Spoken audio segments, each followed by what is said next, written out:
want to thank the city of Roswell for choosing my book, and especially the Friends of the Roswell Library and the Fulton County Library and the Roswell Library specifically. I was a human being. I was raised in libraries. My dad was military, and before I was 10 or 11 years old, I had lived in Alabama, Los Angeles, California, Kentucky, Virginia, Georgia, and Tennessee. And every time we moved, like most writers, I'm a little bit awkward, a little bit socially malformed. And it was hard. We moved every year, but I had the kind of mother who would find the local library before she knew where the Piggly Wiggly was. And so I would have to start all over and make new friends and everything, but I knew every time we moved, Trixie Belden would be waiting for me, Nancy Drew would be waiting for me, Conan the Barbarian, which my brother got me hooked on, would be waiting for me. And it was like that was where I first felt at home every new place we went. So I owe a karmic debt to libraries. And you guys, in being here and doing all that you're doing to support your local library, I feel very, very warmly toward you, too. Thank you for all you do to... I feel we should probably make out just a little bit. That's how warmly well, okay, maybe not.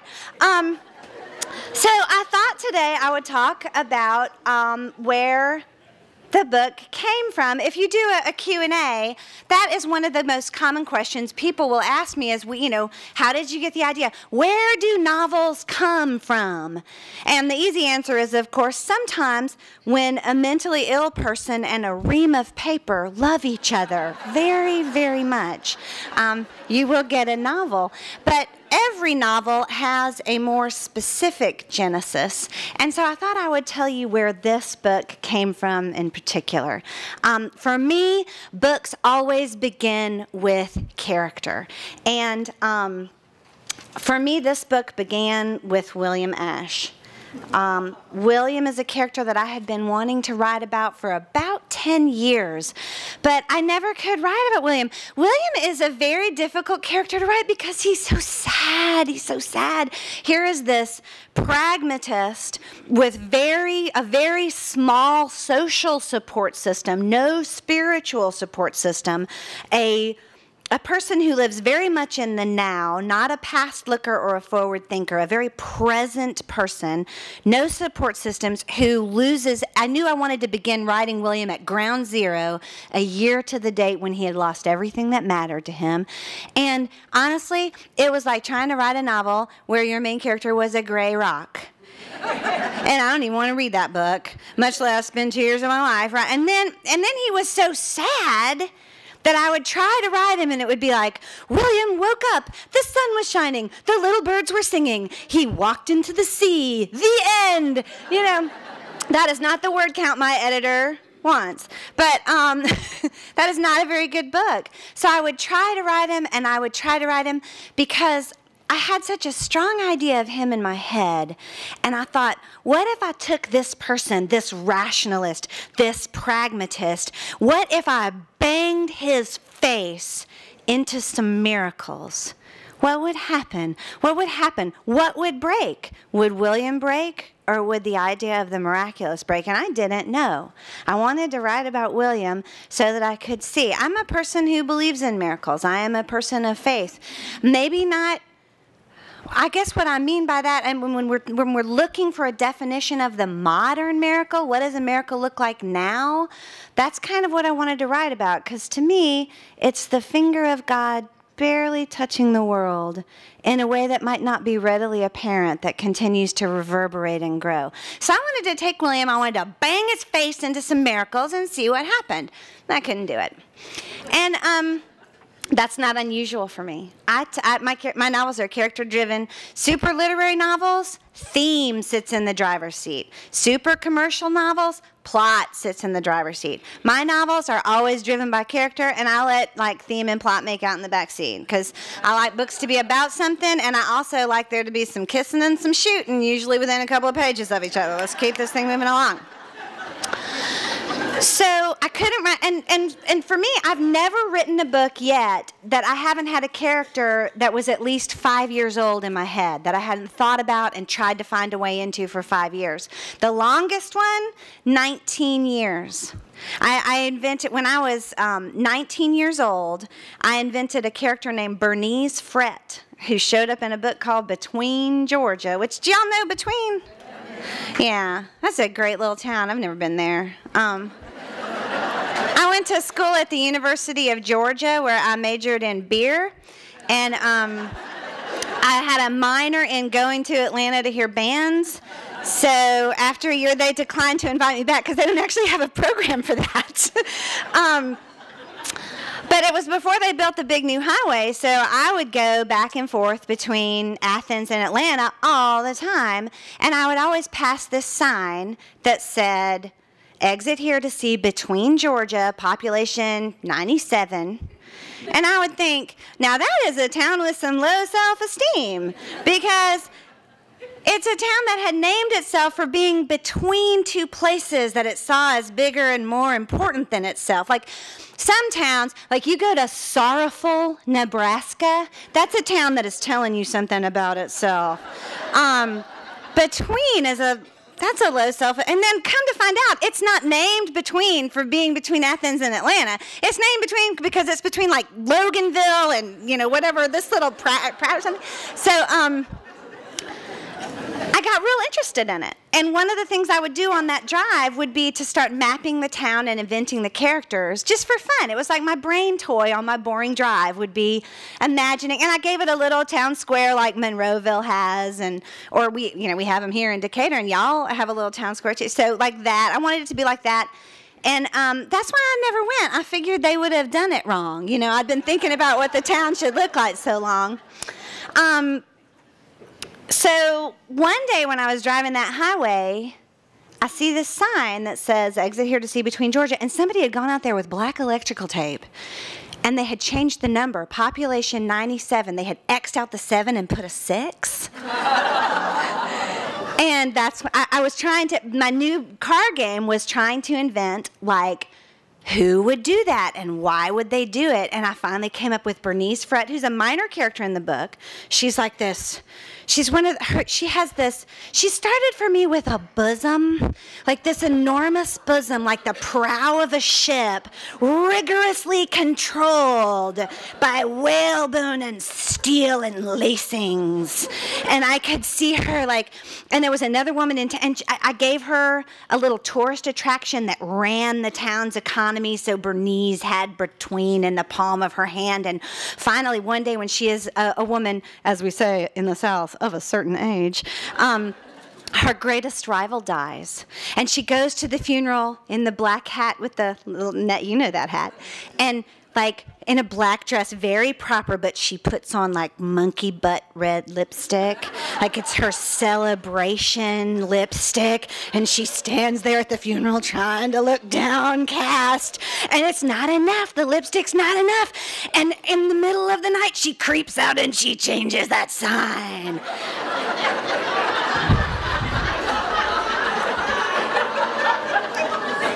Now that scene never happens in the book. But that's how characters begin for me. I'll see something, I'll start trying to explain human behavior by it, and that's kind of how William began for me, was as a character that I started telling stories to myself about, many of which will never appear in the book. And William went through so many jobs before he was a geneticist over the 10 years. Like, he was a wildlife photographer, and I had scenes of William crawling through Africa to be like, tiger, you know, and William was a biologist. He was always in the sciences. At one point, one of the many attempts I made to write this novel over the 10 years, William was a biologist, a conservationist who was working in the North Georgia mountains. And in the North Georgia mountains, there are these little mollusks, y'all, that are about to be extinct. There's these, and I thought, what if there was a miracle? And the miracle was, what if, like, and the mollusks are dying out because of the way they breed and they can only move downstream and then they get out of their climate. What if mollusks magically appear in a place where they have already died out and they're the miracle of the mollusks, y'all? That is so boring. Mollusks are so boring. I spent months trying to make mollusks interesting and they're just not. I really hope the conservationists save them, but I cannot help with that because, y'all. So, you know, he went through all these jobs and stuff, and then I would just give up on him and write another book, and I would come and try to do these. So I start writing an entirely different book, which I've done for like 3 books now. You know, William was kind of in my queue to write about, and then I would be like, he's not ready yet, so I would write Backseat Saints. Or then William still wasn't ready, so I wrote A Grown Up Kind of Pretty. Then I started William as the mollusk scientist, not ready, wrote Grown Up Kind of Pretty, and then didn't try to write William. I started writing a book about a young woman named Shandy Pierce who lives in the North Georgia mountains, and she lives in a little town up there that's never named in the book, but y'all, it's Dahlonega, right? She lives up there, and she's 21. She's trying to finish college. Her parents have had like the most acrimonious divorce in the history of divorce, and she's raising her 3-year-old child. She's a single mother. At that point, she had a best friend named Cece. Cece was her best friend, and Cece went to Georgia State with her, and they were in the design program. And I got like 40,000 words into this book, and this thing happened to Natty. Natty, you've read the book, of course. Natty is her 3-year-old child, where he had to go to the hospital, and he had a febrile seizure. Hard to say. Febrile seizure. Has anybody ever seen or heard? Do you know what that is? It's super common. Like a lot of kids, especially around that age, will get them. It is the scariest thing. My daughter had one when she was 3. She just turned, flipped, started foaming, jerking, didn't know who I was, didn't know where she was.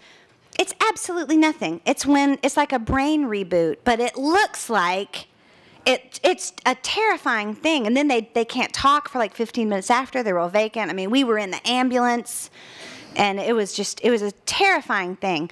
But it means nothing except the child's fever rose very high, and it's almost like your computer rebooting. Like the fever goes up high really fast, and the brain just reboots to protect itself.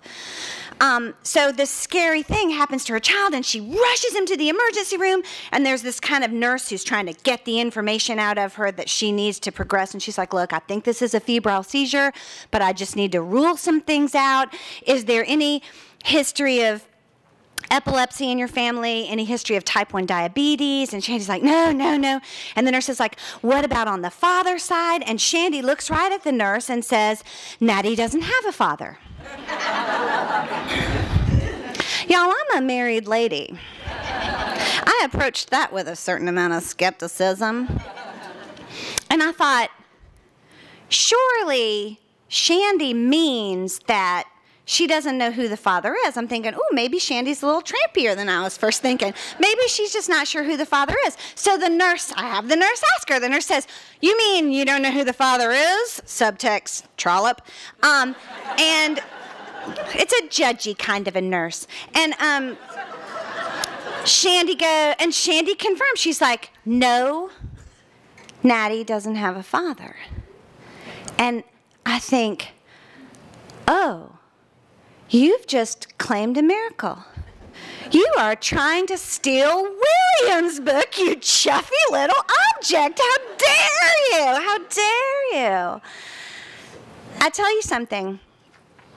As a writer, you know when a book is starting to work, when your characters begin to do things that you don't want them to do and to walk into the places that you don't want them to walk. And when they begin to do it, you have to go with them because it's coming from your underbrain where everything you're scared of lives, where everything you love most lives, where everything that actually matters to you lives, and you have to go with them or your book is just going to be cute and that's all. It's never going to go down into the salty marshes of your own mental illness and answer the questions that you are driven by as a writer. You have to go with them. So I said, all right, let me just Google this. Virgin birth, 2011, 40 women a year in this country alone claim to have experienced a virgin birth every year. Y'all, most of them are lying. I'm just saying.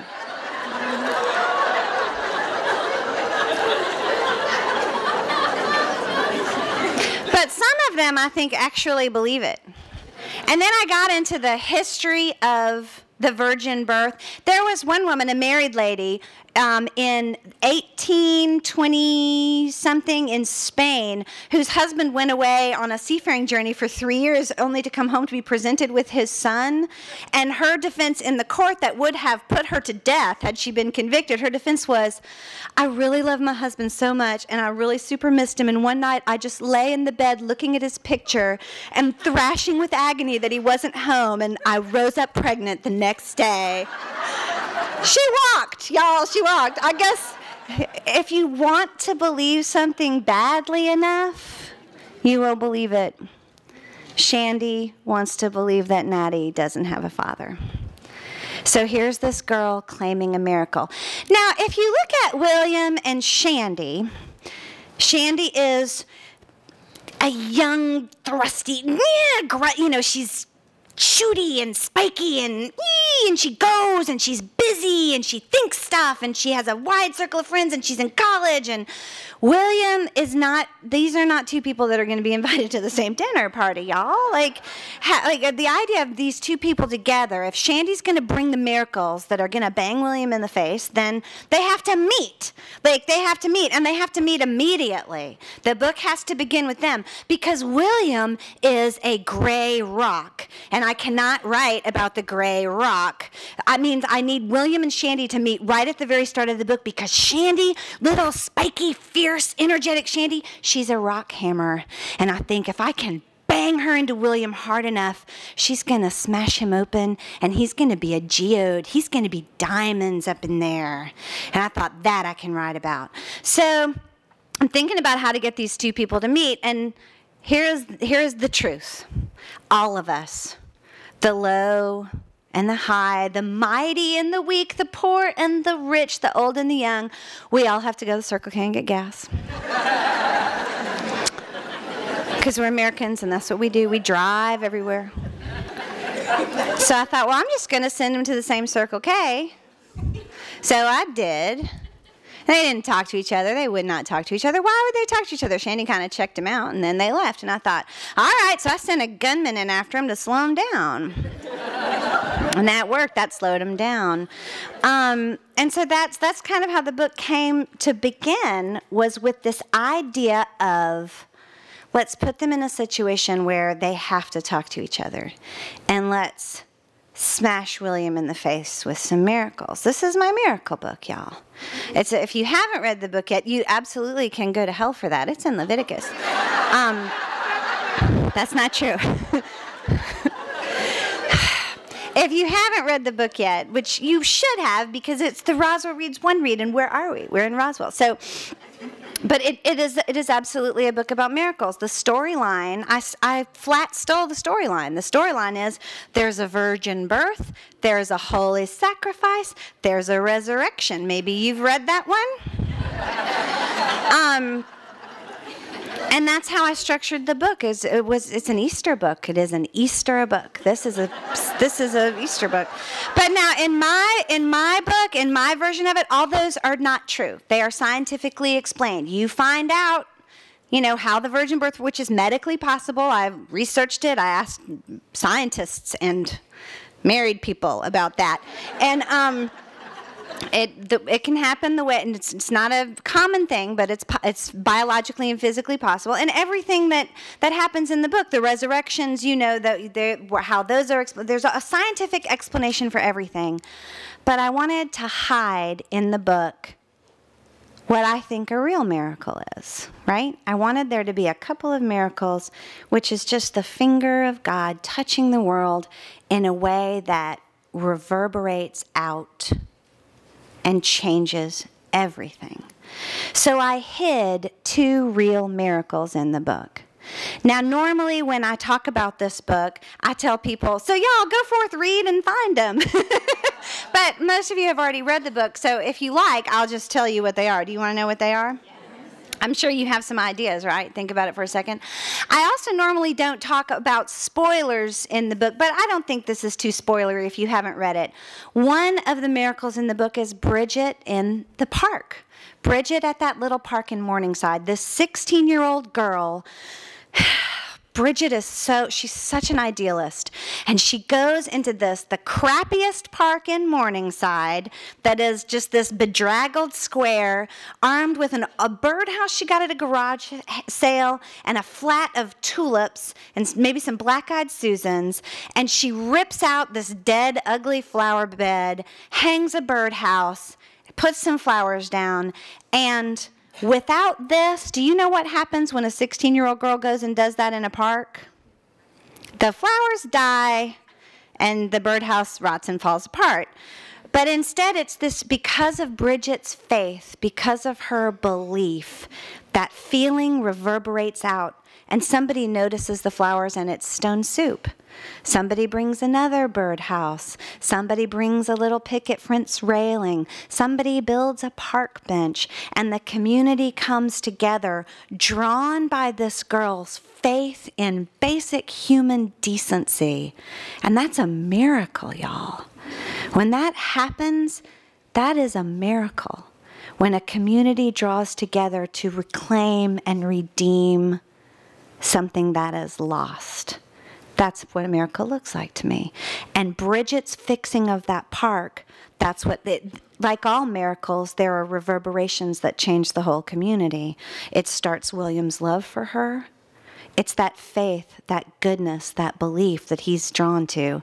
It's not like that kind of first love where, wow, she's pretty. You know, it's her goodness. William falls in love with the flame of her belief in the basic goodness of community. That's a miracle. Second miracle happens much later in the book. Shandy, who, like every girl, like I pray for every girl who finds herself pregnant at 17, Shandy has a wonderful support system. She has a mom who loves her. She has a dad who loves her. She has a best friend who has her back. She has people who are helping her financially get an education so that she can earn a living to take care of her kid.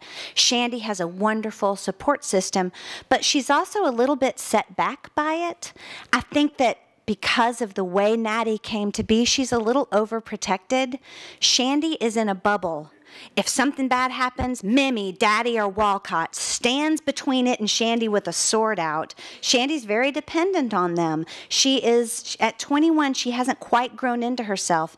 And there's a point in the book where and then when William happens, of course she falls in love with William. Here he comes on a white charger to stop this robbery. Yeah, I mean, Shandy is rescued throughout this book. And the first time she's alone with a problem, without a hero, without Daddy, Mimi, Walcott, or William, is when she's shaking and trembling in Piedmont Park, thinking, I need to go up into that apartment and I need to have a hard conversation, and she can't do it. She's never flown alone. She is still a fledgling. She's sitting in the nest, and God sends a nun. God sends a nun in a full-on habit, an obvious nun. There's no reason there would be a nun in a full-on nun regalia marching through Piedmont Park at that moment if God had not sent that nun. So I'm writing this book. I know I want there to be, I know that I want the book to begin with a real miracle, the park, and end with a real miracle, the nun. And I turned in the nun chapter where the nun shows up to my writing group. I have a writing group that has my back and will not let me get away with anything. And they are like, okay, you cannot have God send a nun. God does not send nuns. You can't send a nun into Piedmont Park. It's like Deus Ex Machina. You can't have God send a nun. I'm like, y'all, God sends a nun. They're like, no, God doesn't send nuns. You need to think about that really hard. So I flew out to Phoenix, Arizona the next day to do a talk about whatever book I was talking about then. And I was sitting in a park in Phoenix, Arizona, and here comes a nun.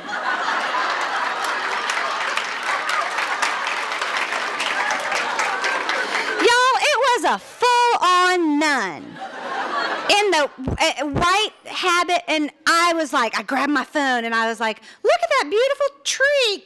And I snapped a shot of the nun, and I texted it to my writing group, and I was like, suck it, God sent me a nun.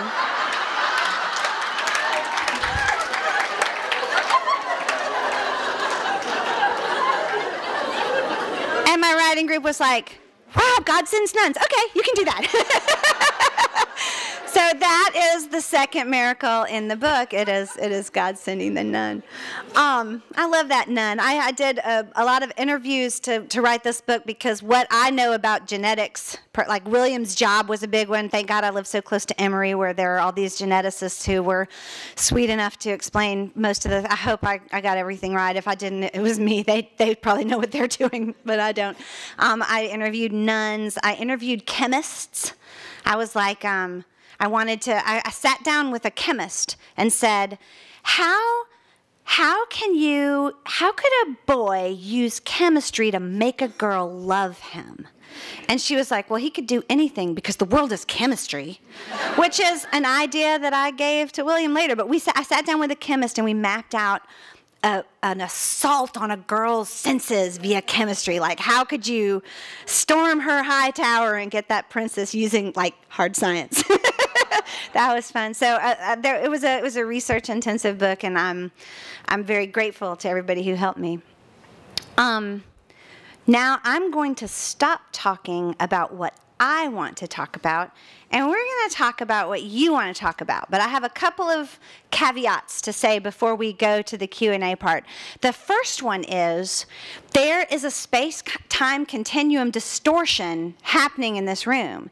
Whereas when I say, does anyone have any questions, down off the stage, time will continue to move normally, and here on the stage, time will stop, and each second will be like this agonizing stretch. So while I'm doing the other caveat, be thinking of your questions, because the first person who, if there's, like before I even finish the sentence, are there any questions? If someone has their hand up, they are my favorite, and they have done a merciful and beautiful thing. So be thinking.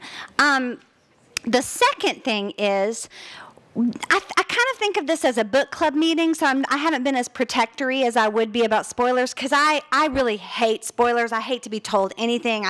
My mother reads the last chapter of every book first, which, what? I love that woman, and thank you for giving me life, but that is morally wrong, just saying.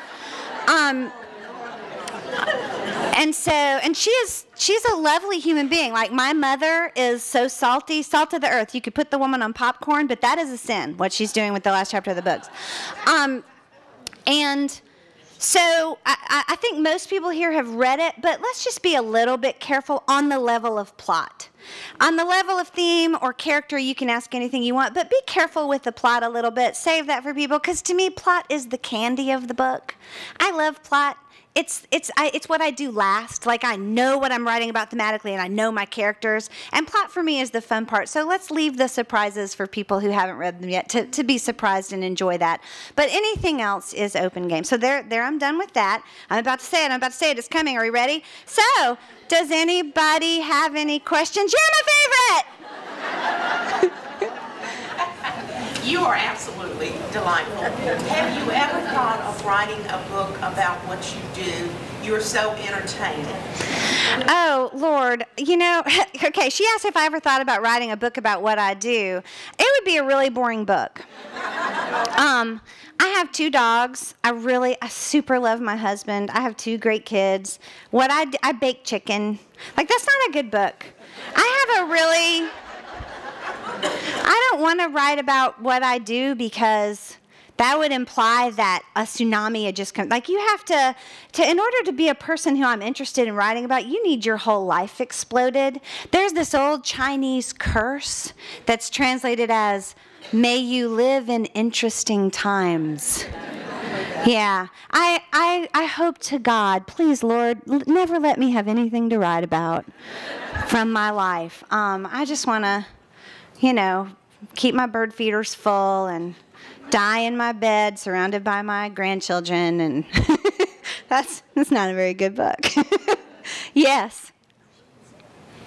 There were a lot of interesting things in the book, and I loved it.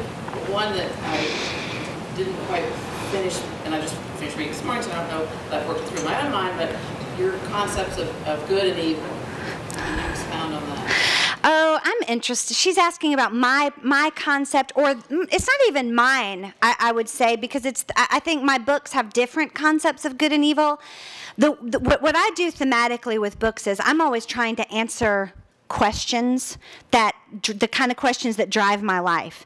And the kind of question, if you've read more than one of my books, first of all, you are a gorgeous human being of taste and substance. And second of all, you're going to see things that come up over and over again. The transformative nature of parenthood. I don't think I was a very nice person before I had children. I lacked a lot of empathy. I loved my husband to the best of my ability, and I loved my family. And then I got pregnant.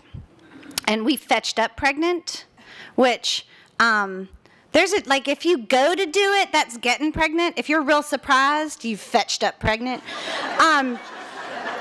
And I was supposed to my mother should have had a better talk with me before my wedding night. No, I was supposed to start my PhD, and I had told my husband when he foolishly wanted to marry me. This is a lot of crazy in one package, and he wanted to marry me. And I was like, okay, if you marry me, you're giving up kids, because I am not interested in having babies. I'm a writer, and I'm super serious. I'm going to have a big career. I'm going to get my PhD. I'm really smart. And blah. He was like, okay, that's all right. I really like you. So we got married, and then a few years later, I was pregnant, and I was like, well, it's just one little baby. How much trouble can he be? I'll just go ahead and do my PhD. And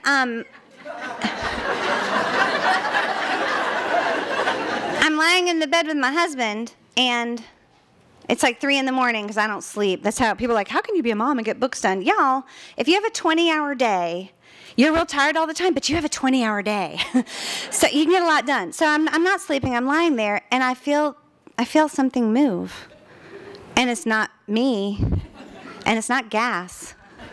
Like something deliberately moved a piece of itself by choice. And I'm like, Scott. And he's like, oh, and I'm like, this is a person. We're making a person. And he was like, that is the hope.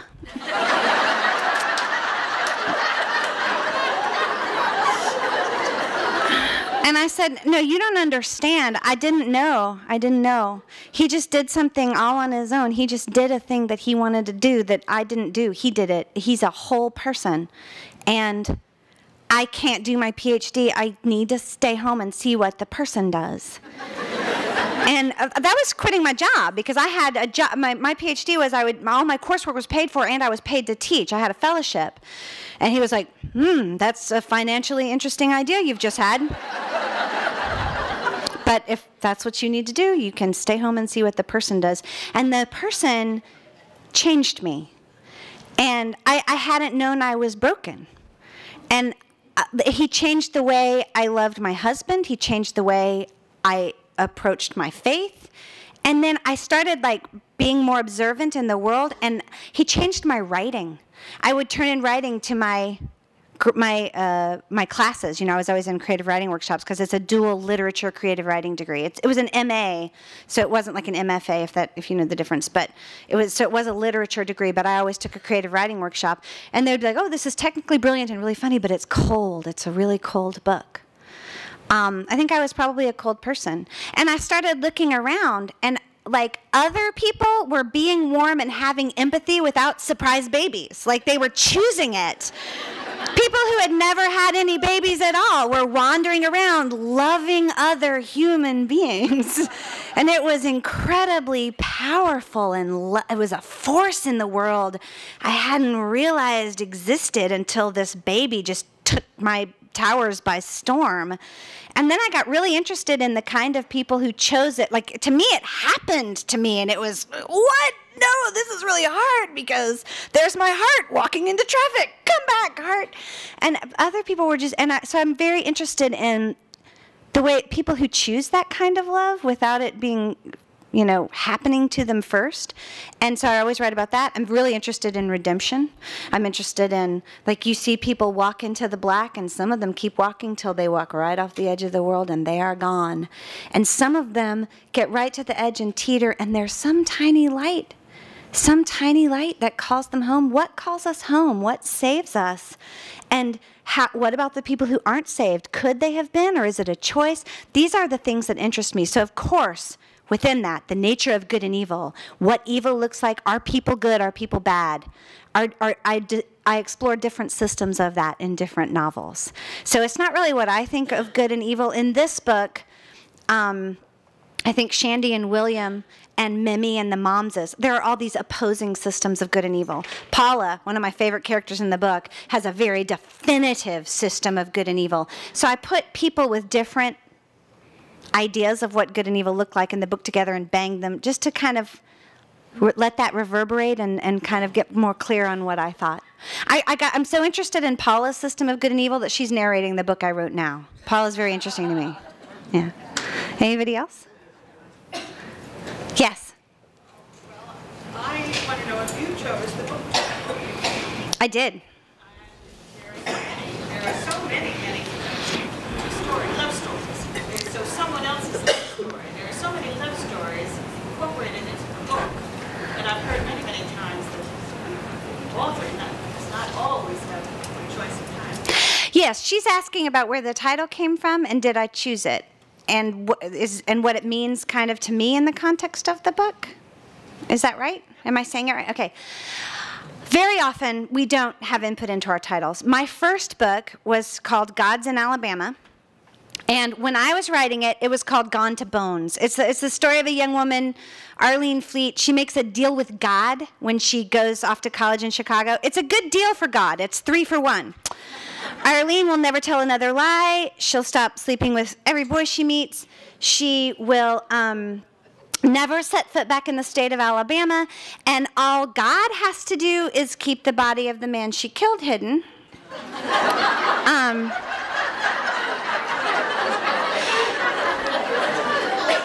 I like to, at this point, say that unlike many first novels, this one's not autobiographical. My first novel is autobiographical, and it's never been published. It's under my bed, and you will never read it. So The Wildly Promiscuous Murderess, not autobiographical.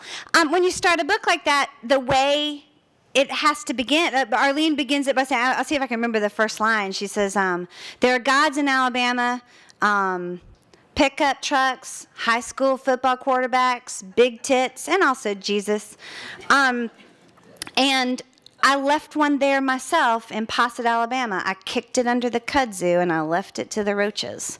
And one of the guys, she's killed the high school quarterback with a tequila bottle and thrown him down the hill. So, as one does.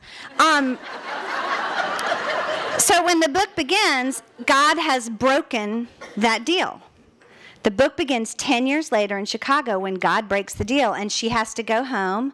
And, of course, you know, if God breaks it, there's going to be some lying, some fornicating, and we're going to Alabama, y'all. But my title for it was Gone to Bones. If y'all live around here, I know you've seen kudzu.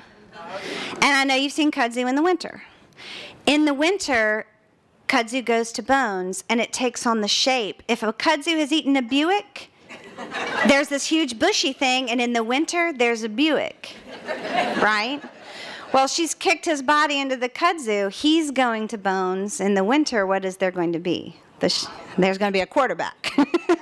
And also going to bones, like it was also a reference to Ezekiel, of course, the dry bones, and also the idea of restoration, redemption. She's gone really far out into the black. What light is going to call her back? So, Gone to Bones, great title. Agent loved it. Getting ready to shop the book. He calls me. He's like, we need a new title. Look at the New York Times list. There was this little book called The Lovely Bones. He was like, we can't shop a book under this title. And I didn't have a title for it. And he was like, it's in the first line. The title is Gods in Alabama. And I fought for the little g. Anytime you see it that I've had any say in it, it's a little g because it's idols. It's not God is in Alabama. Y'all, he's in Georgia. Come on. And it's not capital G, Gods in Alabama. It's about idolatry at its heart in a lot of ways. So that one my agent titled. Between Georgia, I had titled The Refrigerator Border Wars. which is a great title, I think. And at the beginning of the novel, these junkyard dogs chased a little old lady into a refrigerator, and she smothered to death. And I got about halfway through the book, and I realized I needed that lady alive. And also, it's super boring to smother in a refrigerator. You just sit there going, I wish someone would open the door. This is terrible and uncomfortable, and it's not interesting. So, but I liked the title so much that I kept trying to fit refrigerators in, like thematically. So there were all these looming refrigerators. Finally, it was just like I had to do a whole edit where I just took refrigerators out of the book, and my editor titled that one. The Girl Who Stopped Swimming, it was my title from the beginning. Backseat Saints, one of my readers titled. It's the companion book for Gods in Alabama. God's messenger angel, who is a dirty little problem named Rosemary Lawley, is the one who breaks the deal. She shows up in Chicago that kind of lets Arlene know their deal's in jeopardy. Backseat Saints and Gods in Alabama run the same 2-week period in history. And so the 3 scenes Rose is in Gods in Alabama, Arlene is in Backseat Saints. And they're both lying, y'all. They're lying so much. The scenes mean entirely different things in the 2 books. So, and I wanted it to be like Gods in Alabama, but Rose's mother has sort of this Catholic thing, and so I wanted it to be saints in something, but I couldn't think of anything, but I wanted it to sound a little dirty. And one of my readers wrote in and was like, you should name it Saints in the Back Seat. And I was like, well, it's a little clunky, but if we reverse it, Backseat Saints, that sounded like the right kind of dirty. So, and then A Grown Up Kind of Pretty, my editor named, I didn't have a title for it. It was Untitled Joshilyn Jackson Novel Number 5. This book, I titled it myself from the beginning. I knew this was the title. I knew it was right. My editor was like, well, we'll see. I don't know about that. Then she read the book and she was like, yes, that is the title. So I don't really care. Does that sound terrible to not care? Like, I felt like what I want a title to do and what I want the cover to do is to get the person who likes my kind of books to notice it and pick it up and start reading it. It's just marketing. I don't care if it reflects the true soul of what I feel the book to be. I don't care. I care if the book is what matters to me. If the title and the cover will get the book into the hands of the right reader, then yes, put a dog on it. If that's what you need to do, HarperCollins, put a dog on it. Yes. Oh, yes. I wrote as a child incessantly. My mother has my first books that I wrote and published myself using the Crayola stapler method. In middle school, Stephen King was my favorite writer, and I wrote terrible novels, just awful. They had these blank books they had just come out with that looked like a real book. Like, that's very common now, but in middle school, at Walden Books in the mall, this rack of blank books appeared. And I thought, well, that looks like a real book. So I would just write until it was full, and then that was a novel. And the only one, I wrote probably 16 of those, filled them up with the only one I really remember is Don't Go Into the Woods. That was the title of it. And there was a crashed alien spaceship in the woods, and every girl who was ever mean to me in middle school went into the woods. And nothing good came of it. Yeah, I've always written. I've always wanted to write. I love it. Publishing is hard. Publishing is hard. Writing's hard too, but a good kind of hard. Publishing is hard.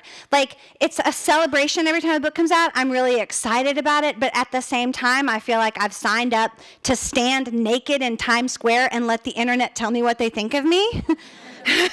So they do. It's really, like, it's hard. But I'll never not write. I've never not written. Whether I'm publishing or not, I'll be writing. If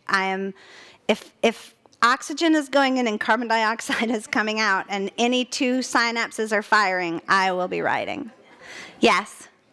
Were you one of those moms that were making stories for your children at that time? Yes, with morals.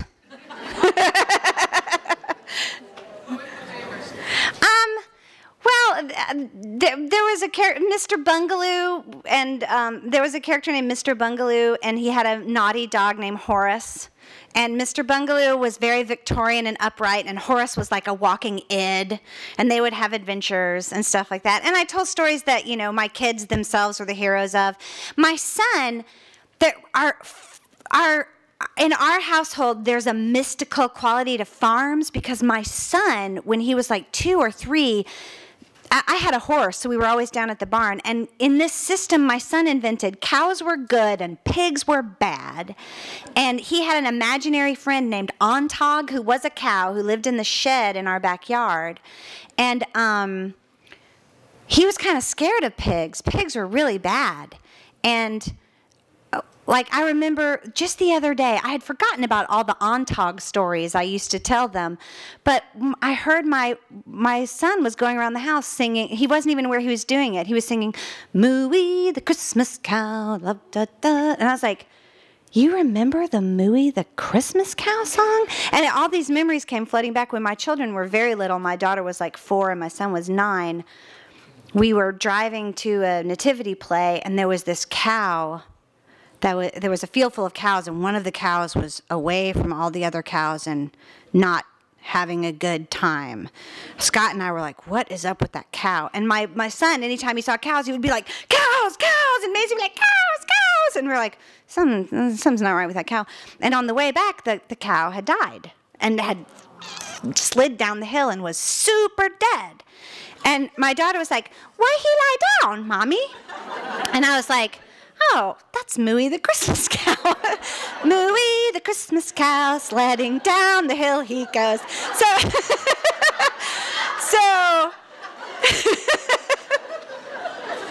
was Christmas Eve. I didn't want to explain death.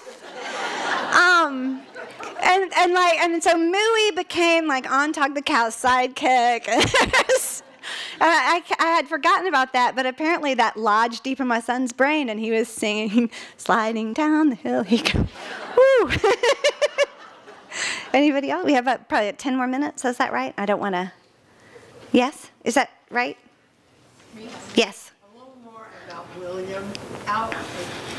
He's a very different kind of person. Oh. Well, I wanted to write. Oh, she asked talk about William's otherness, the otherness of William. William is on the autism spectrum. I've been writing about people on the autism spectrum for years. Before Gods in Alabama, I wrote 2 novels that weren't published, the autobiographical one and a novel set on a horse farm in Georgia that was a therapeutic riding program for children on the autism spectrum. It was my barn, where my horse was at that barn, they had a therapeutic riding program, and it was an amazing thing. And then if you've read The Girl Who Stopped Swimming, David is, if you're familiar with people on the autism spectrum, it's not that hard to diagnose David. To me, it's a very personal thing because on my father's side of the family, everyone has a little touch of the autism, y'all. On that side of the family, there are all these people who are on the spectrum. And people are wondering if it's becoming more common or if it's just getting more diagnosed. It's actually, I believe it's becoming more common. There are chemical sensitivities that are at play with genetics. If you talk to the people at Emory, people on the autism spectrum, there are different kinds of autism, but you see these same repeats of duplications and deletions. And like, we went and decided which kind of genetically diagnosed autism William would have. Like, I don't remember, but we talked about all the different, and I knew I wanted him to be good at football because I wanted that to be a gift he had. Because a lot of times, with a lot of these genetic things, hand-eye coordination doesn't come. So we chose one where he could have great hand-eye coordination. I believe it's the 5th, I don't remember which chromosome it is, but it's a set of duplications and deletions that come up with autism. And these genes run all through that side of my family. And here's the thing about people who are high functioning on the spectrum. If there is early intervention, if they are diagnosed and begin stuff, they're going to just grow up into people. You can learn to read facial expressions. And they are people who have the entire range of human emotion, who are perfectly capable of intimate, beloved marriages, who are perfectly capable of full careers. Their brains work differently. Their genetic makeup is a little different. But because of technology and because of the multitasking required for many kinds of jobs, and because of the ability to look at whole systems and understand it, with those genetic anomalies associated with autism, you very often get facilities for certain kinds of technology that is very lucrative. And if you're going to be a really successful human being in the world, someone will marry you and have your babies. Because you know what's hot? Health insurance. It's just a fact. That is, successful people are attractive people. If you're successful, that's attractive. And I don't mean that in a venal, like gold digging way. I mean, if you're looking for a partner in life, do you want someone with a heroin needle sticking out of their arm lying in a pool of their own vomit? Or do you want a man with a briefcase? Briefcase! Or, do you want a woman who is gibbering behind the sofa licking the wallpaper? Or do you want a woman who's a lawyer? You take the lawyer, take somebody who has a skill and is engaged in the world and is actively working in their community. That makes an attractive mate. Somebody who has a job that they're good at. Being good at something is hot. So people on the autism spectrum are getting married, they're passing those genes on, they're being super successful, especially in certain fields. And I wanted to write a book with an autistic character that wasn't about autism. I wanted to write a book where a person was, I wanted to write a third book because I've been doing it this whole time just because it's so much in my family tree. And I have so many dearly beloved relatives on the spectrum that I wanted to write a book where a person just was, and in the other books, well, obviously on the therapeutic writing program, it was about autism. But David was my first attempt in writing a character who's on the spectrum, and he was never diagnosed. He's just living his life. William got early intervention. That vegetable book, What Are You Peeling? Do you know that? That's a real book, y'all. It's a real book that you read to kids on the spectrum who are having trouble, and you teach them, if my face does this, you should maybe think that you have not done a good job cleaning your room. That's the feeling, because they have all the feelings. They just don't, and they are completely capable of empathy. You feel this, you feel angry. When you feel angry, this person, they're feeling that same thing, and this is what their face looks like when they feel that thing you felt when I broke your fishbowl, So it's just you have to learn to read other people's faces and stuff. And it's a real book, and it's an amazing tool. And there's some wonderful things like the horseback riding thing, that William has a therapy horse, and that a horse is a biofeedback machine. Like, you do things, your horse reads your body language, and you have to read the horses, and it is a wonderful tool for learning to understand what people around you are thinking and feeling. So yeah, but I didn't want the book to be about autism. I just wanted William to be on the spectrum, just like every one of you knows somebody on the spectrum. You do. You may not even know that you do, because it presents very differently in women, and the women on the spectrum are often incredibly good mimics. And so you might know a woman on the spectrum, and men on the spectrum. I remember going to an autism oh no, actually this is from I did go to that thing, but this is from a TED Talk. There was this young guy, about 26 years old, Asperger's, what they used to call Asperger's. Now they just want to say on the spectrum, which I think is a mistake, but the American Institute of Psychiatry asked me, no, they did not. But he was standing there talking about autism, and he was like, here's the thing. I am 26 years old, and now when I meet people, they don't know that I have Asperger's. It's like, I was behind. I was always socially behind by a few years, but by the time I was my age now, nobody could tell, and yet I'm still smarter than them. He was so cute. I just wanted to keep him. But he was right. All that stuff can be learned. So that's what I wanted to do. Does that answer your question? Yeah. Yes. Oh, she wants to know when how old my children need to be before they can read my book. No, I have changed that. When my daughter is 35, she can. My son is 17, and I gave him permission to read my books 3 years ago when I realized that until I put lasers in, he wouldn't. I was like, yeah, Sam, you can read them. And then, he had the permission, so he didn't care. He really wants space domination, high elves with Vorpal swords, and he's like a he'll read Hunger Games, Pure, that kind of thing. My books, I haven't told him there's shooting in them. He might read them, so he looks at the covers and he's like, yes. Oh, I am a huge reader, and I mostly read contemporary fiction.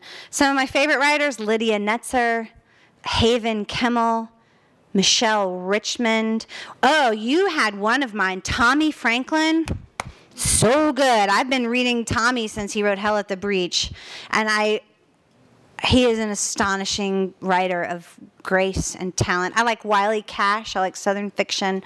But I realized I was only reading contemporary fiction, so this year I joined a classics book club, and once every 6 weeks, I've been reading P.G. Wodehouse. I read The House of Mirth. We read Siddhartha. I think we might do Dickens next, Bleak House, which I've never read. Yeah. Oh, you'll like that. Dickens is pretty good. All right, last question. I think we should probably close it down. Yes? It's a two-part question. Okay. First, do you set out to write to a particular age, or? She's asking. No. I don't write for a particular age. And I have different ages that I think my books are appropriate at. I write the story, and then where it falls on the PG to R spectrum is where it falls. And there are some books I'll go and talk to high school students about. I will. Gods in Alabama, Backseat Saints, I won't. I don't set. And then the second part? Is R-rated language necessary? Yes. She asked me if R-rated language was necessary. And I'm going to take a second to answer that because it's something I've struggled with as a devout Baptist. I remember my mother having people over to dinner in her small group. That they just moved to a new town, and that some of them had read some of my books. And this woman sitting at my mother's dinner table who had dinner with her, and to my mother, my lovely mother, she says, "Betty, you and Bob are just so nice and lovely. If I had not met you, I just wouldn't have thought you would be this way. However did you raise up a girl to write such dirty books?" And my father, who is a quick-thinking fellow, said to her, Jeannie, we'll call her Jeannie, because that's her name.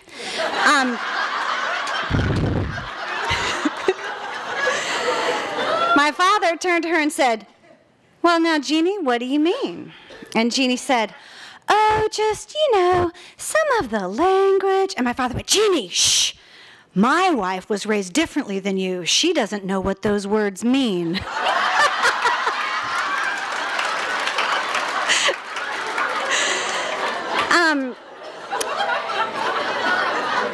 I don't believe in dirty words. I don't believe there is a bad word. I think there is only a word any word that is used to hurt another person is a bad word. Any word that is used in the surface of being truthful is a good word.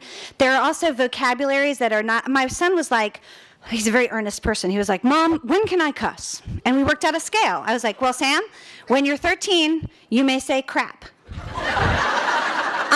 And we worked out a scale, and he was like, "But what about really bad words?" And I said, "Sam, you may use really bad words as soon as you are absolutely positive that you can use them in a context where they won't hurt anyone. That's when you're old enough to use bad words. And to me, you defer to the person in the room who's the most easily offended. Like, I feel like in this room, everybody's okay with me saying crap. If I didn't feel that, I wouldn't say it, because you defer. Within the covers of my books, which are in the adult section, I feel like, and you also have the option of going, "Oh, F word. Done with you. Get thee behind me, cussy book." But I also feel very strongly that characters who have to be who they are in space and time. For example, Arlene in Gods in Alabama, Lord, that girl has a mouth. But she's a graduate student in Chicago, and That is how they talk. I write a lot of criminals. I write a lot of blue-collar people. I write a lot of salty people. They talk the way they talk. I wouldn't change that any more than I would change, like, I wouldn't, my grandmother used to say things like, that boy would climb up a telephone pole to scream out a lie when he could have stood right here on the ground and told the truth. Like, that is a really specific vocabulary that someone like my grandmother would use, and I wouldn't have that character say, he is a liar. You know, that's not her vocabulary. And so when I write a character, I let them say whatever they need to say to sound like themselves, whether it's a word that I necessarily want my children to repeat in church or not. Thank you so much for coming.